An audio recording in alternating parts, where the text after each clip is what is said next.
Morning guys, Andre here, out on another ride on the S18. I would love to ride my M10, but as you can see from behind me, it's like super wet and muddy everywhere. There's leaves, it's just super wet, and there's about an hour's break in the rain today. So it's a Saturday, so I'm out getting a bit of miles on the wheel, and today I would like to chat about protection. So what do you guys use when you ride? I know it's been discussed many a times, but I want to make this video so that other people that find it can get information from other people. So please, if you have any suggestions or the gear that you use, please drop that down in the comments below, so it might actually help someone else. But first, let's get a bit of riding done. I'm going to do my normal loop on the trail in the forest, if it's not too wet. And then take it from there. So come along and enjoy the ride. Stuck in my brain.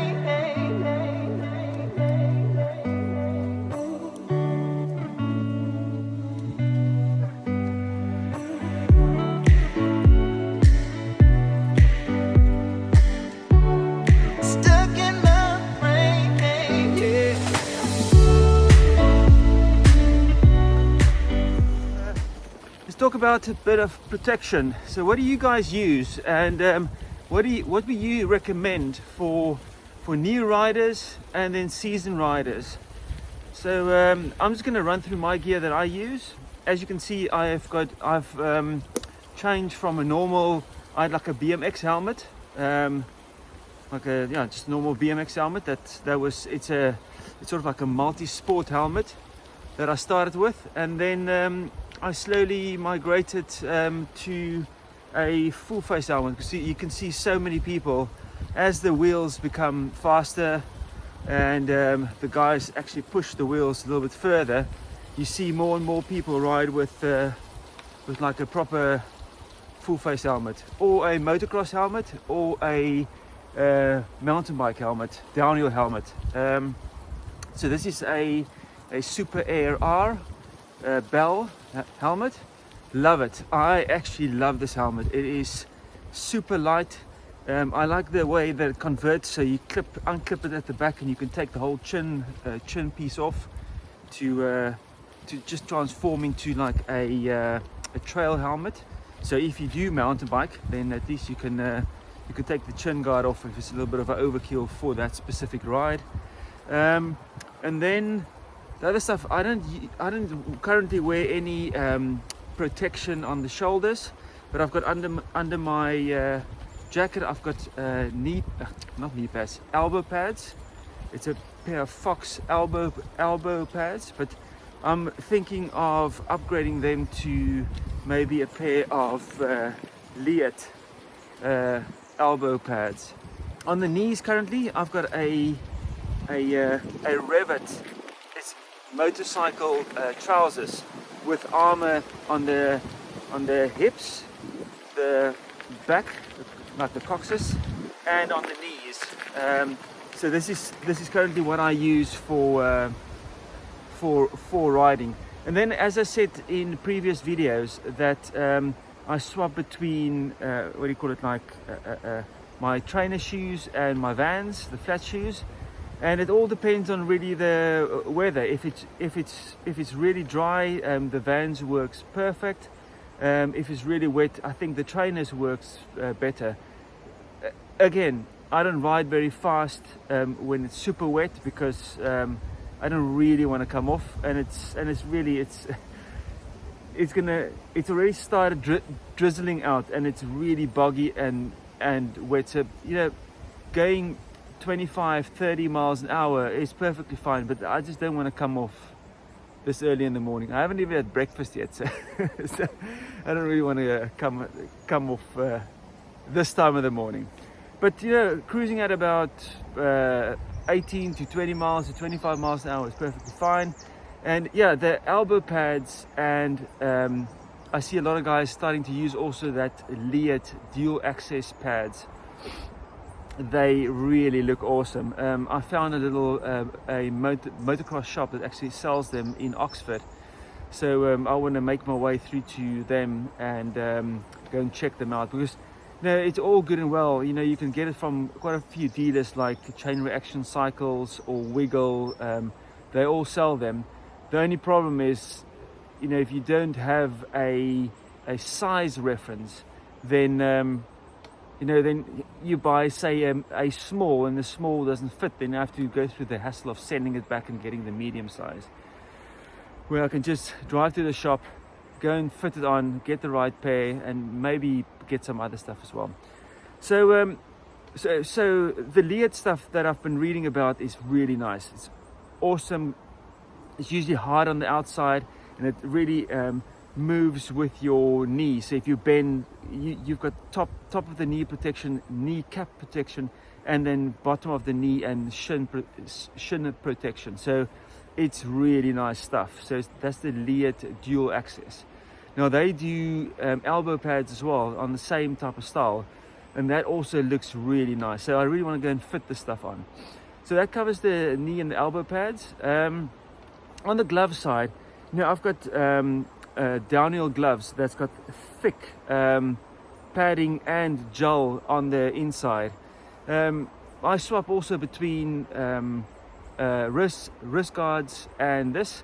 Again, when I don't go extremely fast, these gloves work perfectly fine. I think any glove that has got like proper leather and like a palm protection, because man, I have the reason why I bought these ones were the previous ones I fell so hard on like tar road that it ripped the other gloves totally. The palms were gone, and they were also mountain bike gloves, but they didn't have any protection there, and it's like your hands take so long to heal. Well, mine does. You know, the fingertips and the palms, it just takes too long to heal. You know, and if you work, I work in IT, so any computer stuff and stuff, it's just a ball ache.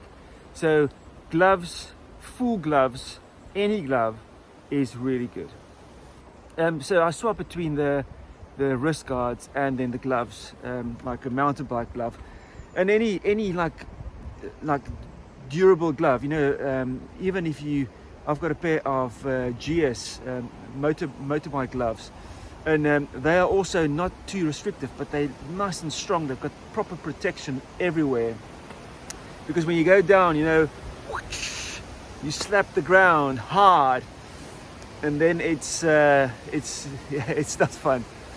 So yeah, a pair of proper gloves. And I think Chooch also mentioned that that leather gloves is the best, man. I can just protect your hands, because it's not fun getting it damaged. So helmet, gloves, elbow pads, knee pads.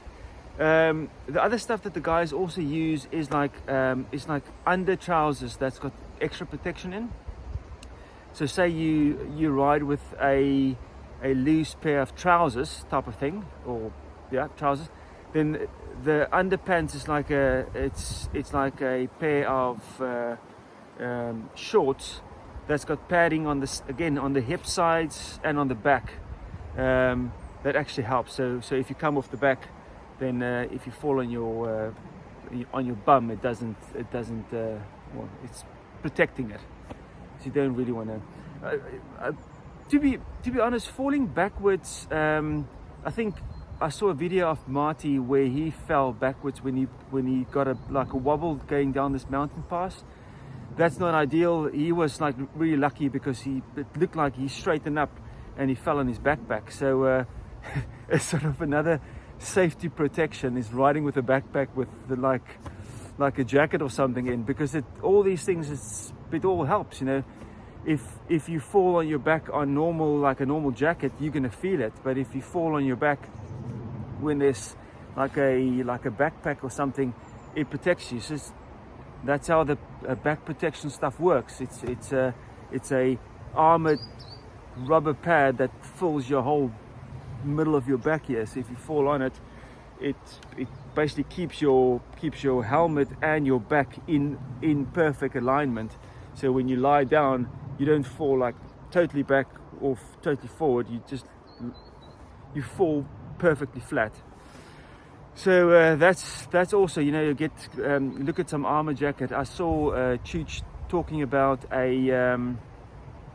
this, I think it's an easy roller jacket that they get in the US. Oh man, that looks so nice. I've actually commented on his video asking if these jackets is anywhere available in the UK, because it looks like the jackets are waterproof. They've got a lot of reflective coating, so people that when you're on the road or the side of the road, they can actually see you. It's bright and clear. So yeah, actually interesting to find out if that Easy Roller guys do have any stockers here in the UK, or maybe in Europe, because it's easier to sort of order from Europe. But yeah, ideally, you know, if it's a local guy, then I can support them, because it really looks like nice jackets. But yeah, guys, that's pretty much it. That's what I've got for the protection. That's what I use when I ride my my Gotway M10-3, and it's just around the block and in you know where I live, nice smooth roads and whatever. And I'm not going to go fast when I'm out with my daughter or whatever. I usually just use my gloves and my helmet, and that's where the conversion comes in. So I take the chin guard off, and I just use the what do you call it, the trail version of it. So this whole chin piece comes off. And I usually go in a pair of jeans. But yeah, again, gloves is for me important, helmet is important, and then again, it's a mixture between my trainers and my Vans. But okay guys, let's carry on the trail. And yeah, please link the stuff down below, what you use, not just the name, but where you would buy it, because it will help a lot of people to actually get the link to go and find the stuff. And then if they say, if you from the US and you have a link to a .com website, they can at least get the specific details of what you use, the gloves or the helmet or whatever, to go and search in their country, say in the UK or in Europe and whatever. Just listing a name that is not fully the full name sometimes make it very difficult to get exactly what you guys suggest. So yeah, drop a link down below, or the full name or the full model number of what you guys use. Maybe it will help the new guys, and yeah, I just want to sort of try and help people. The more we can get this information out, the more we can get people on the wheels, and we can get them to ride safely and enjoy it. Because if you come off, I would rather like to have a bit of protection on than nothing. And yeah, it's so true as well. You know, I usually wear my stuff all the time, even if I just go to the shop, and that's usually what happens. You know, you get comfortable with your area, and you go like, woo, yeah, I know this area, yeah, and then it's like I'll just go in my shorts and flops, and boom, there you go down this little area that you've been down so many times. You jump, you land wrong, or you go down a curb and the wheel just does something funny, and there you go flying. So yeah. So guys, let's carry on with the ride.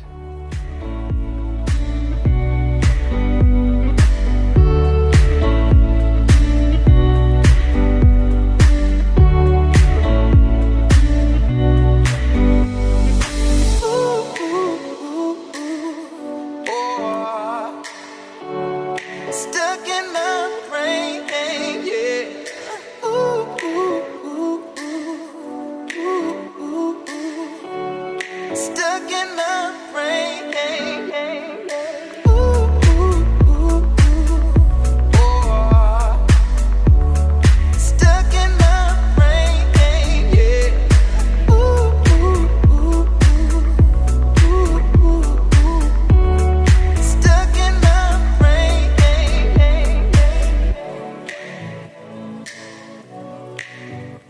Just a quick note for new riders: when you ride when it's really wet as well, try and when you ride over roots and stuff, the roots is not gonna, or your wheel is not gonna grip the root. It's gonna make you slide out. So let me quickly explain to you how that works. And yeah, when you hit a road or a root or a curb or anything, you want to basically go almost like 90. So if the root is lying like that, down like that, you want to hit it as 90 degrees as possible to prevent any like slippages. So let me quickly show you. I've got a nice little root here where I can show you. Okay, so there you see the root, and if you hit the root like that, it does that. It's always going to follow the root. But if you go over the root like at 90 degrees, then it's much easier. If it's like that, it kicks you back. So your weight is traveling to that side, and you go flying to that side, and the wheel turns to this side. I hope you guys can see that. It's always very interesting, because I was showing my daughter this the other day on a normal push bike, and she didn't understand it. And then when it was still summer, she hit the root at an angle, and she went down in the forest. Luckily it was on grass and whatever, but yeah, that's how you learn. And you need to really make sure that any curbs and stuff, especially when it's wet, because the roots are like so slippery, and your wheel doesn't have enough traction to actually like dig into the root and then climb over. So it just follows the easiest path. So I hope that helps someone. But yeah, it's starting to come down now, so my ride is at its end. I hope you guys enjoyed the video, and I hope you guys can get out and ride your wheels in between a bit of the rain that's happening here in the UK. If you're in the US, nice. Now I was again looking at Marty's videos and Duff and Chucha's videos where they're riding these nice dry forest trails. We'll get there next summer, but this is now winter, or getting to winter, so we'll have to make the most of it. Hope you enjoyed the video, guys, and like and subscribe, and I'll see you on the next one. Cheers. Stuck in the rain.